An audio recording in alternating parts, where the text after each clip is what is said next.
Bonjour, aujourd'hui une vidéo sur le Ryzen 7 3800X. J'aimerais commencer cette vidéo avec cette phrase: mais Rodrigue, as-tu du cœur?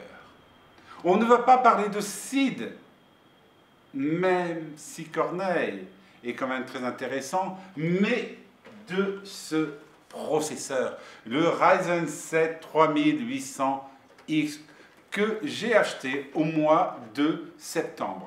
Et je vais tout vous dire pourquoi ce processeur est un processeur de grande qualité pour son prix.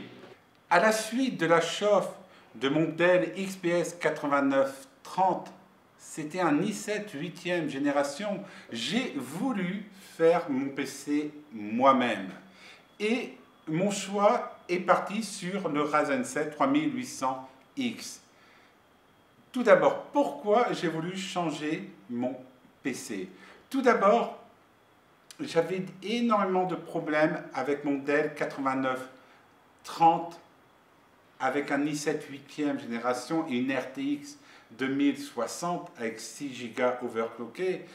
L'ordinateur tournait à 80 degrés quand le processeur était à 15% d'utilisation et s'envolait à 100 degrés quand je faisais du montage vidéo, avec des lags au niveau de la timeline, au niveau de Premiere Pro. Donc, j'ai décidé de changer d'ordinateur.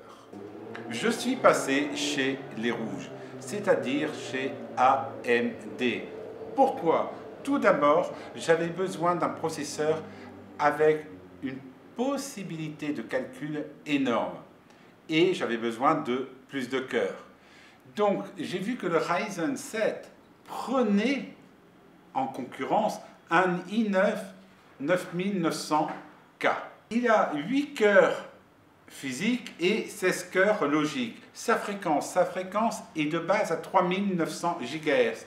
Mais rien qu'avec des ventilateurs à air, pas de water cooling, j'arrive à une fréquence de 4,2 GHz. Tout simplement car il est overclocké d'usine et selon votre configuration que vous avez sur votre PC, il overclock tout seul. J'aimerais vous parler que si vous avez un budget très serré, n'achetez pas le 3800X.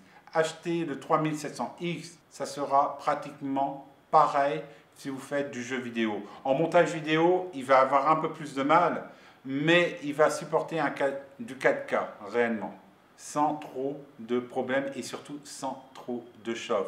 Car une chose que j'aime chez AMD, c'est les processeurs AMD ne sont pas des processeurs pour les jeux vidéo réellement. Partez chez Intel si vous souhaitez un processeur pour jeux vidéo, car AMD sera toujours en retrait. Par contre, c'est des processeurs idéaux pour le montage vidéo, et notamment le montage vidéo en 4K. Je filme ici avec un Fuji X-T3. Les fichiers sont en codec H265 et il faut savoir que pour 15 minutes de vidéo, j'arrive à encoder environ 30 minutes. Il faut savoir que l'enregistrement est fait avec un Sennheiser ME66 avec la capsule K6 et enregistré sur un H4n Pro. Une chose à ne jamais faire avec un processeur Ryzen 7 3800X, ne baissez pas le voltage. Je vois beaucoup de youtubeurs dire baissez votre voltage. Non. Un voltage à 1,3, c'est idéal pour ce processeur.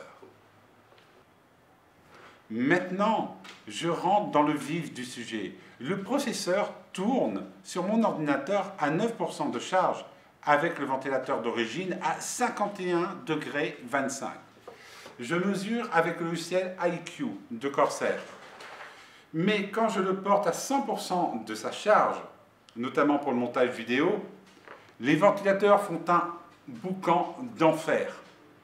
Mais le processeur arrive à son grand maximum à 85 degrés avec le ventilateur RGB d'origine de AMD. Et ça, c'est tout simplement magnifique et incroyable. Vous n'aurez jamais ça chez Intel. Les ventilateurs d'Intel sont vraiment très nuls et de qualité médiocre.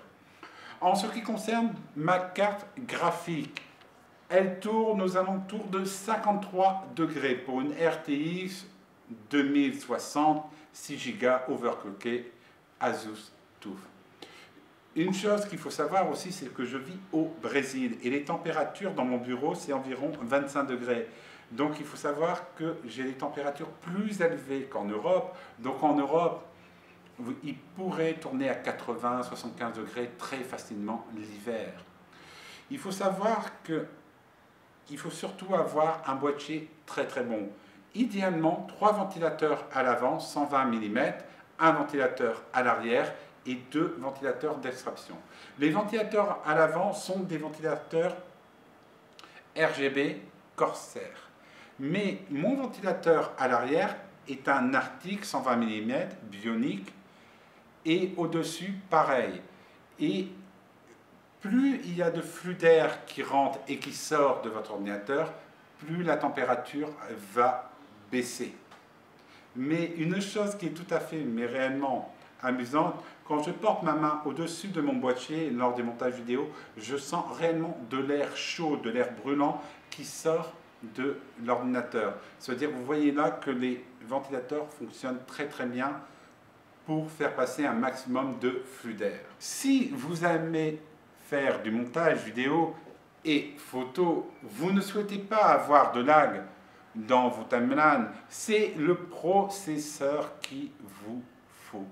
Demain, je vous fais une vidéo sur les ventilateurs Arctic Bionic X 120 mm.